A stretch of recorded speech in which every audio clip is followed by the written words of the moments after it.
Well, look at that. The year's over.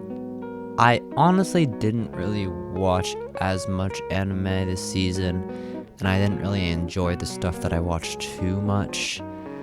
And I was just out of touch with a lot of the shows that came out. Like I couldn't tell you like 10 shows that came out, but fuck it. Like I'll talk about some of the ones that I did watch, and some are pretty bad, and some are pretty good.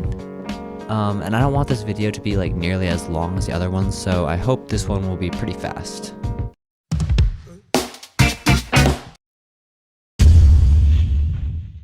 Starting off strong, Aquatope on White Sand.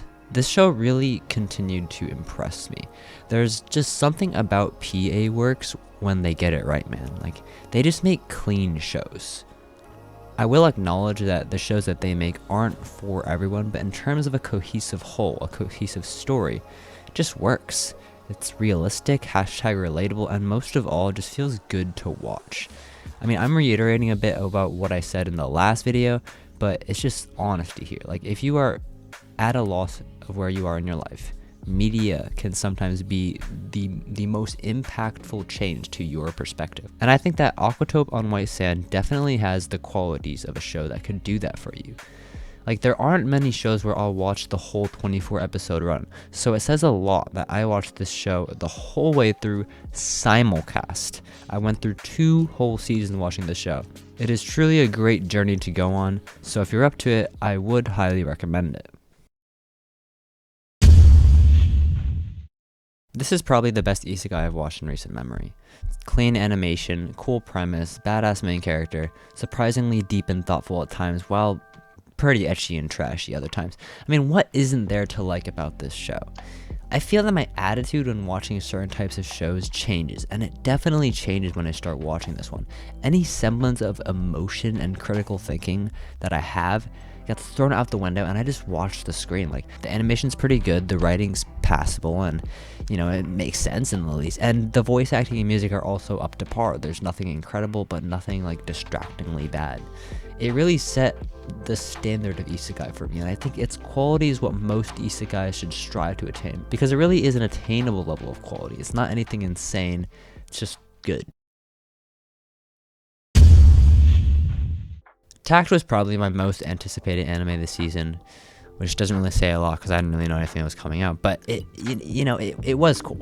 And I'll say that, it was cool. It was super flashy, amazing animation and fight scenes, but in the end, it's pretty, I'm gonna be honest, it was pretty underwhelming.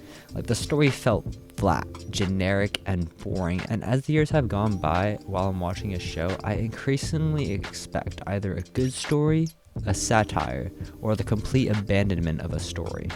I simply don't have the patience to watch shows like this anymore. Like, Tact tried to have a story, but it wasn't interesting, and the only thing that kept me watching the show were the fight scenes, which, if paired with music, as it is the whole focus of the anime, could have been some of the best fight scenes in anime, period. Basically, think God of High School, but instead of martial arts, it's music, and there's a lot more cringy parts to it. And yeah, that's all it is, really. This shit sucked. And yeah, that's really all I got. Horror isn't that common of a genre in anime, and that's, at least in my experience. Like, I personally haven't seen too many horror anime. And as such, I can really only compare this anime to actual horror, which for me is normally a hit or a far miss. Miyako-chan, it's pretty good. I will say that the studio seems to have a certain obsession with certain things. But looking at the show, it is horror on the surface. But I feel that at its core, it's a mystery as well. Miyako can see dead people, and she doesn't know why, and that's the mystery. And it's also one of the main components of the horror. But what I think gives Miyako-chan the horror tag and what justifies it that it is a horror is that the ghosts are drawn very grotesquely. I mean, some of these ghosts are genuinely unnerving. Like, there were some times watching this anime where I was genuinely surprised. Like, there aren't really many jump scares, I would say, but some of these ghosts look terrifying. And for a show to be able to convey horror just by drawing scary looking ghosts, I mean, that's pretty good, you know?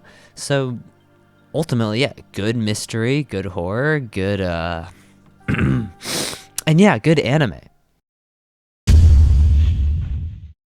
Not gonna lie, I just, I can't really get into this kind of shit. Like, Nagatoro was sort of similar, like, not in the personality, just in the how it's a show that focuses on one girl and her relationship with one guy.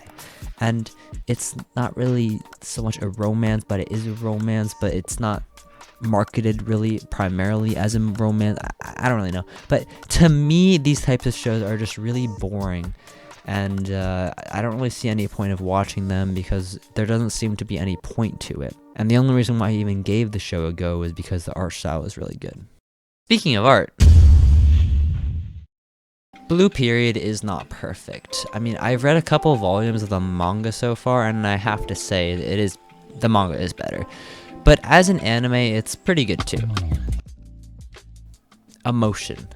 Emotion takes the center stage here as we follow a character who has trouble expressing emotions, who lives a life in accordance with the rules and society around him, until he decides to go to art school.